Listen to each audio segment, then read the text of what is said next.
Yo guys, it's Safe here. Welcome back to a brand new video. Welcome back to the channel today. I'm back. I'm properly back after taking a little bit of a hiatus. You know what I'm trying to say? A little hiatus.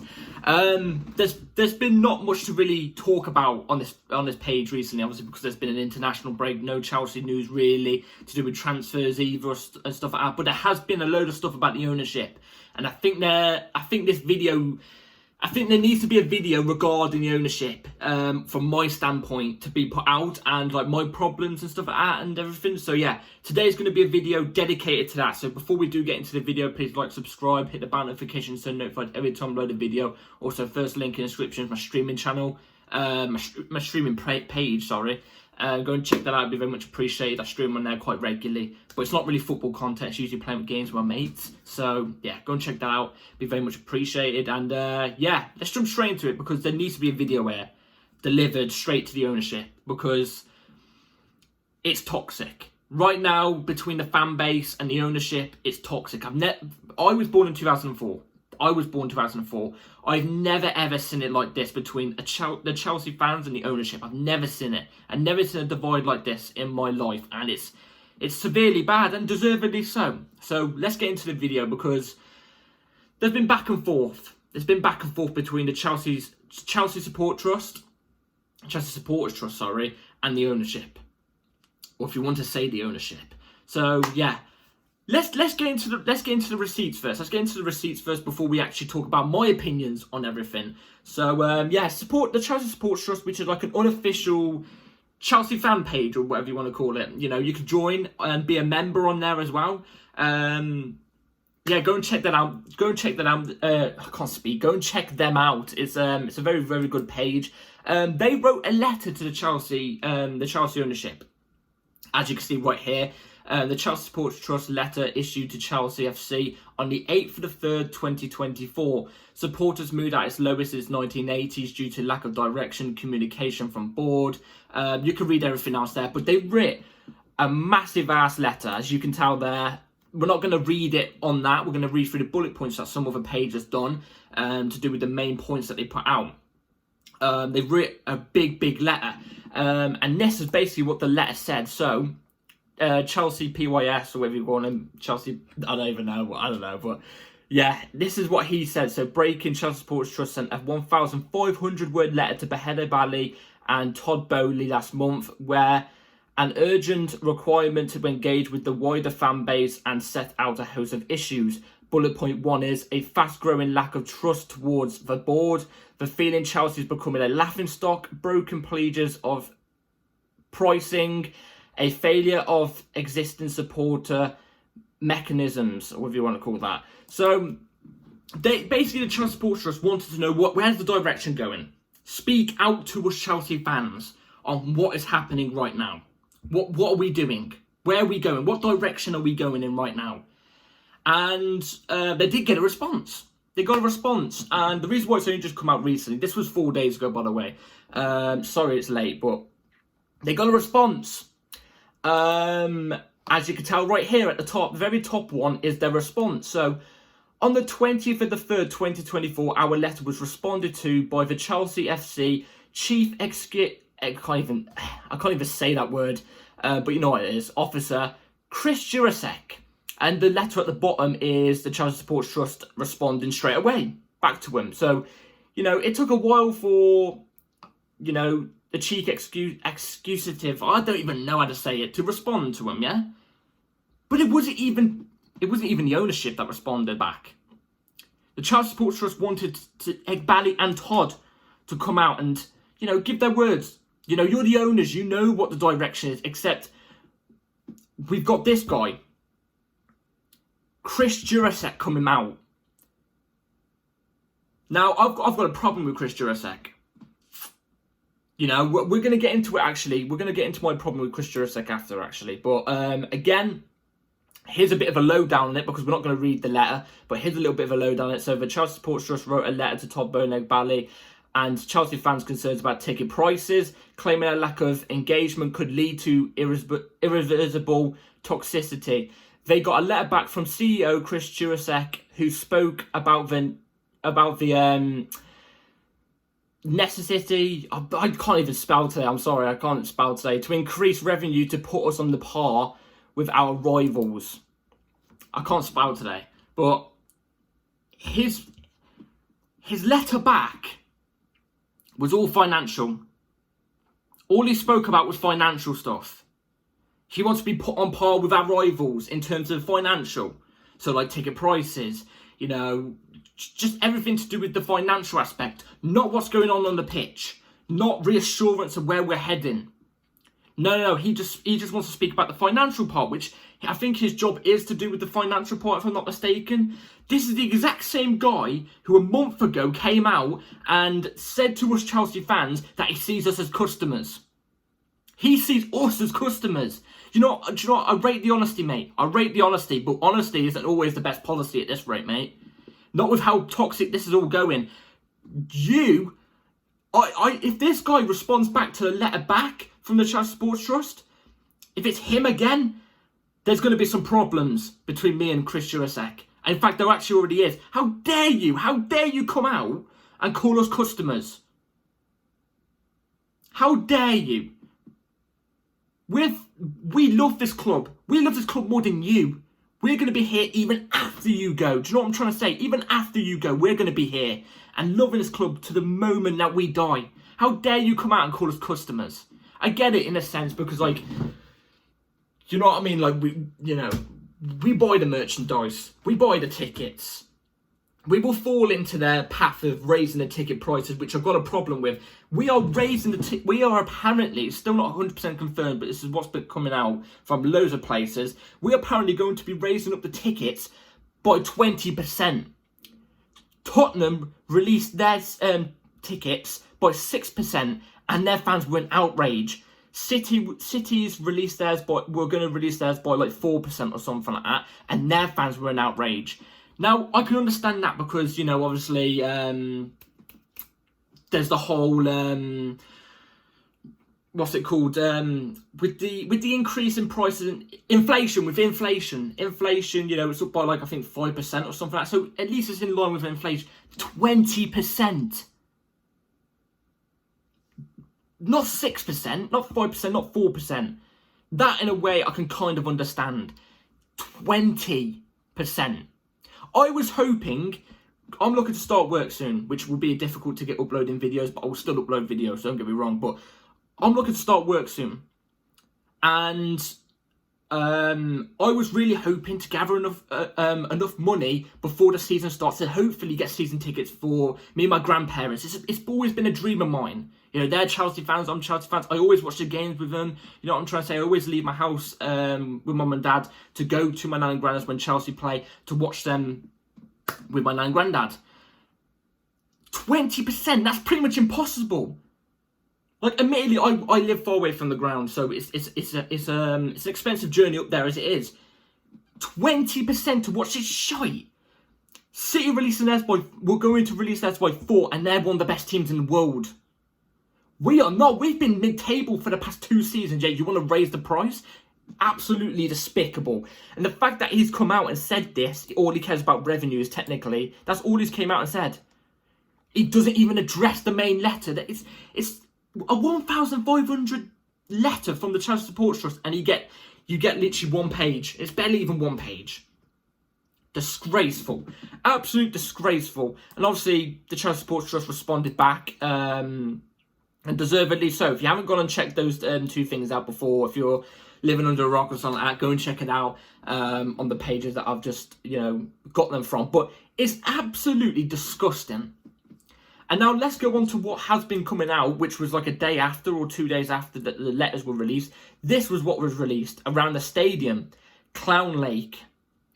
That's a sticker that's being put on the wall around the stadium, I'm pretty sure. And it's only just beginning to get started between the fans and the ownership. It's only going to get started. The ownership are probably going to act like they don't care right now, but trust me, if you carry on down this path, you're going to get affected by it. You are going to get affected by it because it's going to get worse. It's going to get worse. And that's where we need a change. We need a change. They gutted everything out. Now, at first, I'll admit, when it first started happening, they gutted all the club out and they started bringing all these players in. I was on board with it. I'll admit I fed into it. And when the criticism was aimed at the ownership, I was there like, I don't really see it. I see it. And I'm late to the party. And I apologise on that behalf. They've gutted everything.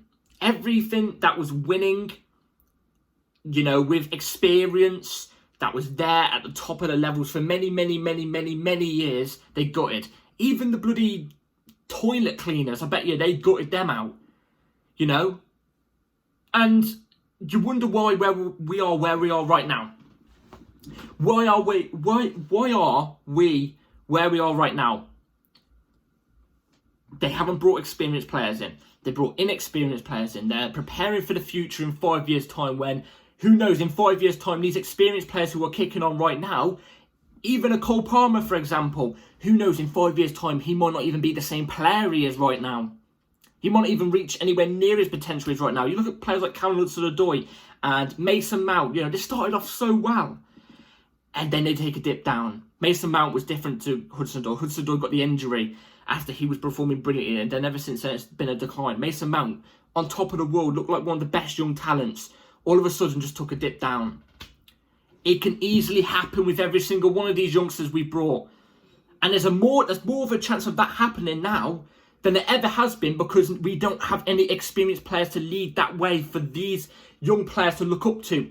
You look at your teams in, you know, when John Terry came through, when your Frank Lampards came through, they had your players like Desailly, Zola, you know, your players like that to look up at. Do you know what I'm trying to say? I think Dennis Wise might have been there as well. I'm not too sure. Maybe that might have been past the time. I'm not too sure. Correct me if I'm wrong on that one. But they had those players to look up at. John Terry looking at Desailly. Desailly, one of the best centre-backs of his generation. He had him to learn at. Who has players like Colwill, Badiashile here to learn from right now? I know a lot of people are probably going to look at this and go, Thiago Silva. Thiago Silva doesn't speak a word of English. Thiago Silva doesn't speak a word of English. He's 40 as well. He's pretty much done retired. You know what I'm trying to say? Like, no offence to Thiago Silva. I love Thiago Silva. I absolutely love him. I do. But he's not the same player he was when Colwill and Badiashile arrived. Do you know what I'm trying to say? Wesley Fofana. Now, that's one of my things. We need experience in this team. We need to scrap this stupid strategy project that we're trying to go for.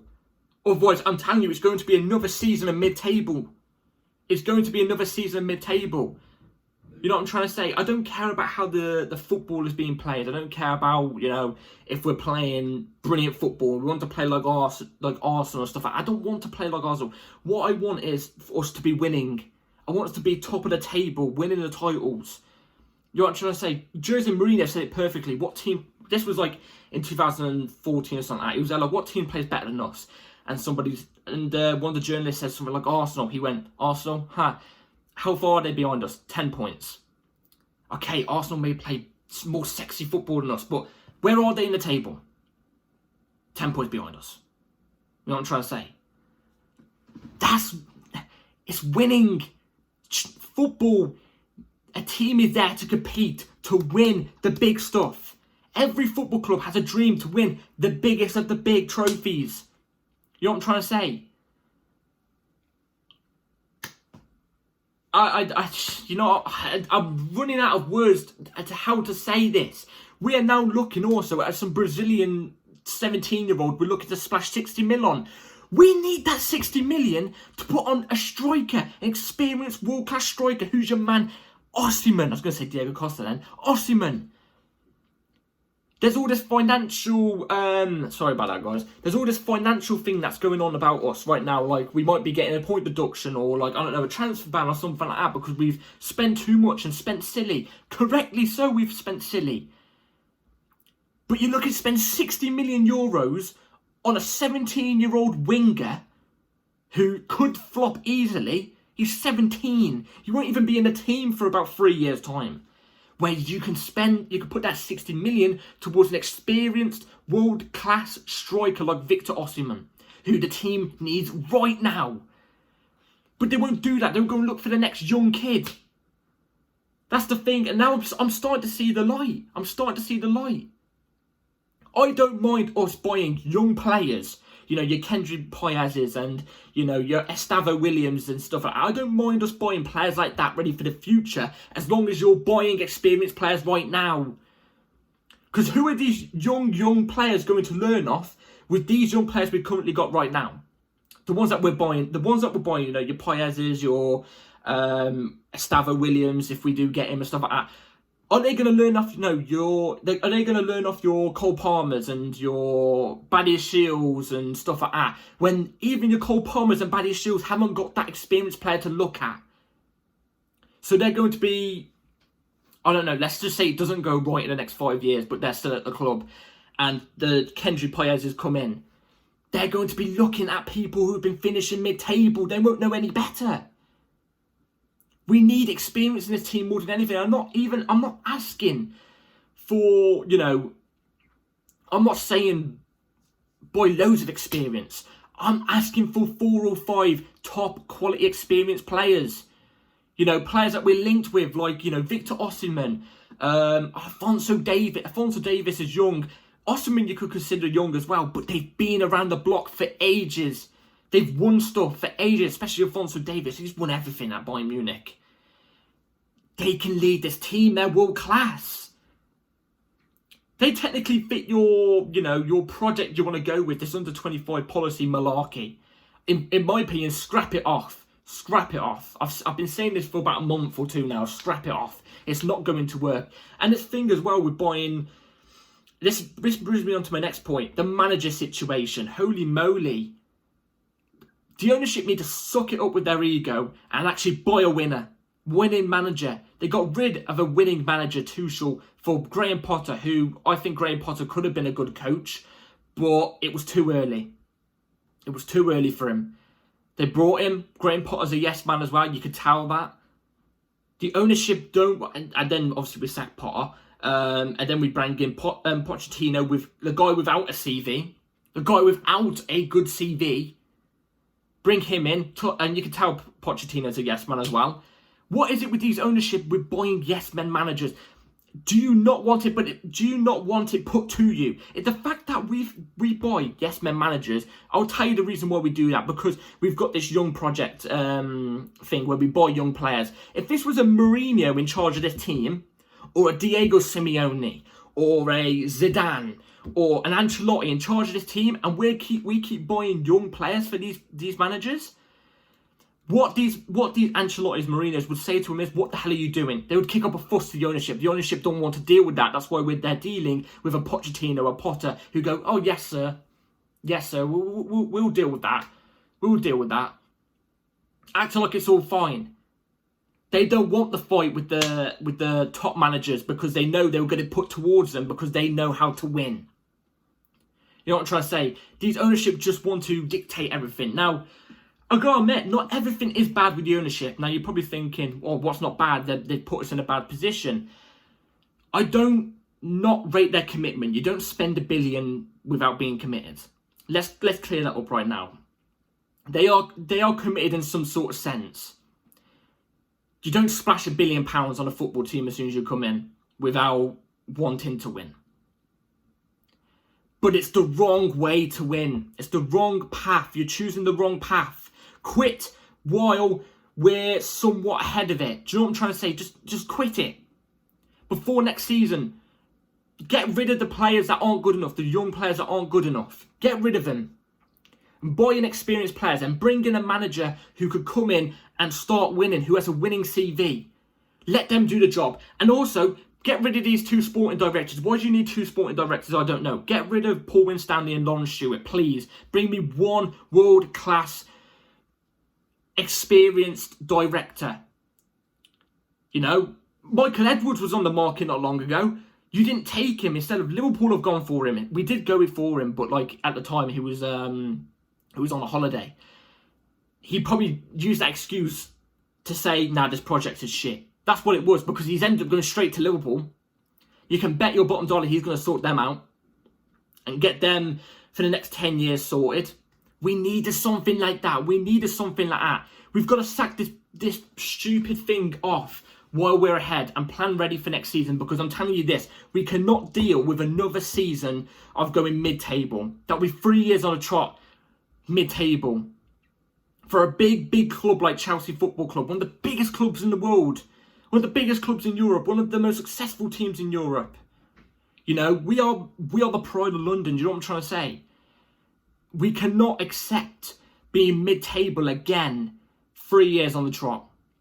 And without European football for 2 years on the trot. And obviously if we finish mid-table next season as well, it'll be 3 years without the trot without European football. You know what I'm trying to say? We cannot. We can't. And even if we get Europa League this year by somehow winning the FA Cup, by somehow, which we face Man City now, God forbid, Jesus Christ. But if we do somehow get Europa League, we still got that Europe for next season. Yes, that's cool. I'm happy with that. But the fact that we still finished around the 10th margin, mid-table, in the league, is not good enough. It's not good enough. I'm itching to win a Premier League title. I'm itching to win a trophy, for God's sake. We've never been 2 consecutive seasons without a trophy. You know what I'm trying to say? We've never been two consecutive seasons without a trophy. This year could be, for the first time in like 20-something years or something like that. Do you know what I mean? If we go 2 consecutive seasons without a trophy. But it's approaching nearly a decade since we won a Premier League title. I'm itching for one. And I'm not saying go win the Premier League title next season. That's not what I'm saying. I just want us back up there. Back up there. With the club looking sustainable. With the club looking like they're actually going in the right direction. With the club in charge under a manager who actually has a style of play and shows the potential to carry us for the next couple of seasons, with a bunch of players who seem committed. That's all I want. That's all I want. But if we keep going on with the stupid young under 25 policy project, we're not going to get there, because we need experience. And if the ownership do that and they correct their wrongs, cool. But just get it right. Just get it right. That's all we're asking for. Just please get it right. So, yeah. I think that's all I have to speak on right now in terms of the ownership. I am not on the fence with them anymore. I am more like... I don't think many people understand we can't get this ownership out. They're tied down on a 10-year contract. Like, they actually can't get out of it. Roman Abramovich made sure of that, so the club was sustainable. They're here for another 7 years, I think it is, or something. 8 years, sorry, it'll be 7 soon. But just correct your wrongs and put stuff right to truly put a connection back with us. Because I can see you want to win. But you're doing it wrong. You're doing it wrong. Us fans want to win. Us fans want us back at the top. That's why we're so angry. So, yeah. That's all I've got to say about the ownership today. Hope you've all enjoyed this video, guys. Let me know your thoughts in the comments down below about what you think about the ownership. I'll be very intrigued to know. Have I missed anything? I probably have, because I've just steamrolled it off the top of my head. So yeah, let me know in the comments down below. It's my birthday tomorrow, so if you could all drop a subscribe and stuff like that, it'd be very much appreciated. And yeah, I might see you tomorrow. I don't know. It depends what comes out. I don't know, but that means hit the bell notification, not bell like. Bell notification so notified every time I load a video. Like, subscribe, everybody. Take care, all, and yeah. Peace.